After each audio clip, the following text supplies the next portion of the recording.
mencapai 8 juta hektar. Menurut Kementerian Pertanian Indonesia, luas lahan perkebunan sawit mencapai 20 juta hektar. Ditambah lagi dari sektor taruh atau perdagangan dan perindustrian yang di dalamnya terdapat berbagai macam perusahaan berskala kecil, menengah maupun juga besar. Ditambah pula dari sektor peternakan, pertambangan, perikanan, penghasilan pegawai negeri, BUMN dan swasta, serta dari berbagai profesi lainnya. Sungguh luar biasa bangsa kita ini. Namun hadirin, kalau kita perhatikan melalui data yang telah kita petik dari jurnal Kompas.com, Lembaga Riset Institute for Demographics and Property Studies memprediksikan tingkat kemiskinan di Indonesia pada tahun 2022 melonjak naik menjadi 10,81% atau setara 29,3 juta penduduk di Indonesia. Hal ini terbukti karena masih banyak masyarakat kita yang tinggal di rumah kumuh dan tidak layak huni. Bahkan masih banyak masyarakat kita yang rela meninggalkan sanak saudaranya dan mengurungkan niat serta cita-citanya untuk melanjutkan sekolahnya hanya untuk menjadi pembantu rumah tangga dan berkasar di luar negeri. Sungguh miris hadirin. Padahal kita tinggal di negara yang kaya akan kekayaan alamnya dan banyak sumber rezeki untuk berbagi. Lalu hadirin, timbul pertanyaan, bagaimanakah solusi pemerataan dan kesejahteraan agar bisa terwujud di negara Republik Indonesia?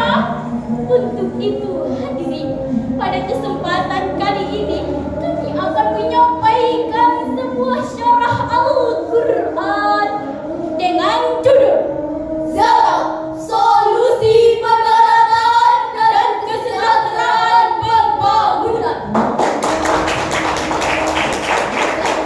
Sebagai landasan awal, marilah kita renungkan firman Allah dalam Al-Quran surah At-Taubah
Masjid Nabawi dan tidak mau dilepaskan kecuali Rasulullah sendiri. Atas dosa besar mereka yang tidak ikut serta dalam berantem disebabkan harta mereka. Setelah mereka dilepaskan, mereka datang menemui baginda Rasulullah sambil membawa harta mereka dan berkata, "Wahai Rasulullah, ambillah sebagian harta kami dan bersedekahlah kamu atasnya dan mintakanlah ampunan kepada kami." Lalu hadir Rasulullah Sallallahu Alaihi Wasallam menolaknya dan berkata, "Maha benar Allah, aku tidak diperintahkan untuk mengambil harta kalian." Kemudian Allah menurunkan ayat tadi. Profesor Dr. Yusuf Al-Qaradawi dengan karya monumentalnya Fiqhun Zakat Jilid 2 halaman 474 menegaskan bahwa kewajiban zakat bukanlah kewajiban yang bersifat individual, sehingga siapa yang kuat imannya dan mengharapkan pahala akhirat menunaikan zakatnya, sementara yang lemah imannya dan bakhil tidak menunaikannya. Sekali-kali tidak demikian. Kewajiban zakat bersifat manajerial menjadi tugas penguasa atau yang ditunjuk penguasa untuk memungut zakat dan menyalurkannya secara profesional dan proporsional.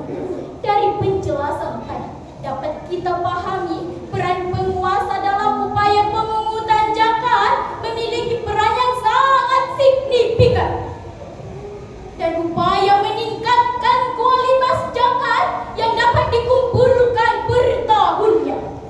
Namun hadirin, sayang seribu sayang, fakta di lapangan menunjukkan bahwa angka kemiskinan semakin melambung tinggi.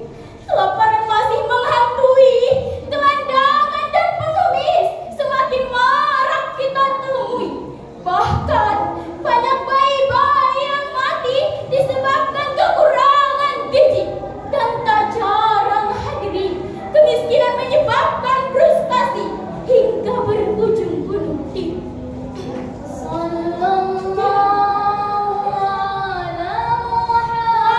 Hai sang penguasa dan orang-orang kaya, tidakkah kau lihat begitu banyak derita, banyak orang miskin yang bermasikan air mata. Ya Habibi, mereka menjerit, merasakan hidup yang semakin sulit, sedangkan perut buncit dan berduit. Ya imaman Karena itulah hadirin, marilah kita membayar zakat untuk menunaikan kewajiban kita sebagai umat Islam agar Indonesia bisa menjadi negara yang makmur dan sejahtera. Ayo zakat, wakaf zakat, berwakaf berzakat, wakaf zakat, wakaf zakat. Ayo zakat, zakatkan sikap harta dan juga jiwa, riang gembira jadi agnia, hidup damai sejahtera selamanya. Semangat! Hadirin, siapa kita? Santri Indonesia. Siapa kita? Santri Indonesia. Siapa kita? Santri Indonesia. Timbul bertanya, kepada siapa zakat didistribusikan supaya bermanfaat dan berguna? Sebagai jawabannya, marilah kita simak kembali firman Allah dalam Al-Quran surah At-Taubah ayat 60.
Dalam perspektif ilmu ma'ani, lafaz innama merupakan konsep atau taksis, yaitu mengharuskan sesuatu dengan cara-cara tertentu. Artinya, potensi zakat ini dimanfaatkan orang-orang miskin, para pengurus zakat, hamba sahaya padamu Allah, orang yang berhutang, fisabilillah dan ibnu sabil. Tafsir Al-Aziz Al-Quranul Karim. Kementerian Agama Republik Indonesia menjelaskan kata as-sadaqah dalam ayat tadi memiliki makna zakat atau sedekah yang diwajibkan. Dalam tafsir Al-Misbah, Imam Malik berpendapat huruf lam dalam kalimat lil fuqara'i bermakna kepemilikan. Siapa saja yang berhak menerima harta zakat agar tidak keluar dari golongan yang disebutkan, sebagaimana sabda Rasulullah sallallahu alaihi wasallam yang artinya, bukan termasuk golonganku orang yang hidupnya kenyang sendirian, sedangkan tetangganya hidup dalam kelaparan. Hadis riwayat Imam Bukhari. Pada kesempatan kali ini, kami mengajak hadirin untuk menyampaikan salam rindu kepada baginda Rasulullah sallallahu alaihi wasallam, sang penerima wahyu Al-Quran.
Terima